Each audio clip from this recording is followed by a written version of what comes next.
kuvayo igice ca 30. Ivy'igicaniro co kosereza kw'imibavu. Kandi uzubaze igicaniro co kosereza kw'imibavu, ukibaze mu giti citwa umushita, uburebure bwaco bube itambwe rimwe ry'ukuboko uciriye mu nkokora. Ubwaguke bube itambwe rimwe nyene, kize kingane impande zose. Uburebure bwaco bw'igihagararo buze bube amatambwe 2, amahembe yaco azabarizwe kuri co, abe kimwe naco, kandi uzucomeke kw'izahabu iramuye hejuru kuri co no ku mbavu zaco impande zose no ku mahembe yaco, kandi uzugikikuze k'umuguno w'izahabu impande zose. Musi y'uwo muguno waco ahera mu mbavu zaco zompi, uzugicurire ibigombo 2 vy'izahabu mu mpande zaco zompi, abe ariho ubitera, bibe ivyo kwinjizamwo iminiho yo kukirerura. Kandi iyo miniho uzuyibaze mu giti c'umushita, uyomeke kw'izahabu, kandi uzugishire hino ya ca gihuzu kirahera kw'isandugu y'ibishinga intahe, hino ya wa mutemere wo guhongerako upfutse ivyo bishinga ntahe, aho nzohora mbonanira nawe. Aroni azahore acosereza kw'imibavu y'ibintu bimoga, aza yose uko bukeye mu gitondo agiye gutunganya ya matara, no ku mugoroba Aroni uko agiye kudomeka ayo matara, aza yose ibe imibavu yo konswa y'intava imbere yanje, uko ibihe vy'urunganwe rwanyu bizogenda bikurikirana. Ntimuze mucosereze kw'imibavu itemewe, canke ngo mucosereze kw'ikimazi, canke ngo mugishireko ishikanwa ry'ifu, canke ngo mukivyagize kw'ishikanwa ry'ibiturire. Aroni azahongere ico gicaniro rimwe gusa mu mwaka amaraso y'ikimazi c'impongano gitangirwa ivyaha, aza yakoze mu mahembe yaco, aba ariyo akibera impongano rimwe gusa mu mwaka. Uko ibihe vy'urunganwe rwanyu bizogenda bikurikirana, ico gicaniro kizoba icera cane, cerejwe jewe Uhoraho. Ivyo kwicungura kw'abaharuwe. Uhoraho abarira Mose ati, niwaharura igitigiri c'Abisirayeli abaharuwe uko bangana, umuntu wese muri bo azame incungu y'ubugingo bwiwe mu gihe ubaharura, kugira ngo ikiza ntikibatere igihe ubaharura. Iyi aba ariyo ncungu batanga. Umuntu wese uko arengana ashigwa mu gitigiri c'abaharuwe, atange ikigabane ca shekeri yagezwe kuri shekeri iri ahera. Shekeri imwe irimwo gera 20. Kigabane ca shekeri kize kibe arico bashikanira. Umuntu wese arengana agashigwa mu gitigiri c'abaharuwe, amaze imyaka 20 canke isaga, azashikanire iryo shikanwa. Abatunzi ntibarenze aho, n'aboro ntibabagabanye kuri ico kigabane ca shekeri, nibanshikanira iryo shikanwa ryo kuba impongano y'ubugingo bwabo.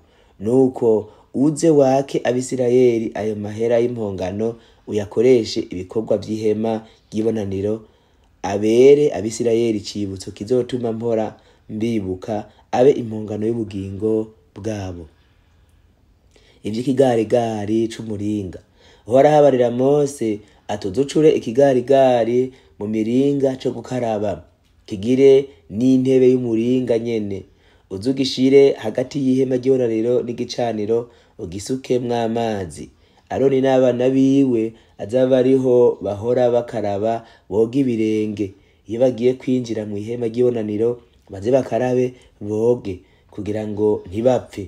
Niyo bagiye kwegera igicaniro guhereza, ngo banyosereze ibimazi bitongorwa n'umuriro, nuko baze bakarabe boga ibirenge, kugira ngo ntibapfe. Bize bibere Aroni n'uruvyaro rwiwe icagizo c'intava, uko ibihe vy'urunganwe rwabo bizogenda bikurikirana. Ivy'amavuta yo kurobanura. Kandi Uhoraho abarira Mose ati, uze wabire imibavu iruta iyindi, niyo iyi isenga ishongerana, igezwe kuri shekeri 500, ubone ikigabane c'urwo rugero. arizo shekeri 250 ca mudarasini imota neza, wabire na kanehe imota neza igizwe kuri shekeri 250 nyene, na kesiya ya shekeri 500 zigezwe kuri shekeri iri ahera. Bona ingero imwe yitwa hini y'amavuta ya elayo. Ivyo ubitunganye bihinduke amavuta yera yo kurobanuza abahanga ibango, abe amavuta atamirana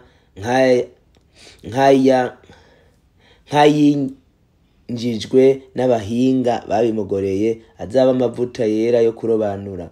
Uyasuke kw'ihema ry'ibonaniro no kuri ya sanduku y'ibishinga intahe no kuri ya meza no ku bintu byayo byose no kuri cya giterekwa kw'amatara no ku bintu byaco no kuri cya gicaniro cyo kosereza kw'imibavu no kuri cya gicaniro cyo kosereza kw'ibimazi no ku bintu byaco byose no kuri cya kigarigari cyo gukaraba no ku ntebe yaco.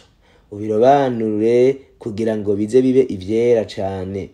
Ikizobikora ko cose kizoba kibaye icera, kibe inyegu yabyo. Kandi uzuyasuke no kuri Aroni no ku bana biwe, ubarobanure kugira ngo bankorere igikorwa c'ubuherezi. Uzubadira Abisirayeli utayo azoba amavuta yiwe yera yo kurobanuza abahanga ibango, uko ibihe by'urunganwe rwanyu bizogenda bikurikirana. Ntadasukwe ku mubiri w'utari umuherezi, kandi ntimuze mukore ayandi ahwanye nayo uko yavanzwe, azobara yera, namwe azobabere ayera. Umuntu wese azovanga ahwanye nayo canke ngo yasuke ku utari umuherezi azarandurwe mu bwoko bwabo. Ivy'imibavu yo konsa. Uhora habarira Mose ati uze wabire ibintu bimoga nibyo nibyibi na tafu na sheheleti na herebena.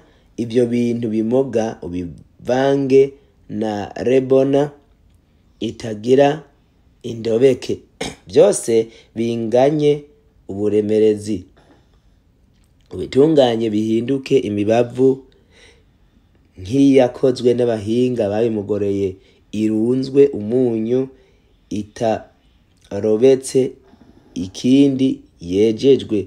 Uze wabire kuri yo, uyisye, uyigogore, uyishire imbere ya bya bishinga intahe mw'ihema ry'ibonaniro, aho nzohora mbonanira nawe, izibabere iyera cane. Kandi iyo mibavu uzotunganya ntimuze mwironderere iyindi hwanye niyo uko yavanzwe, izibabere iyerejwe jewe Uhoraho. Umuntu wese azokora ihwanye nayo ngo azayimotereze azarandurwe mu bwoko bwabo.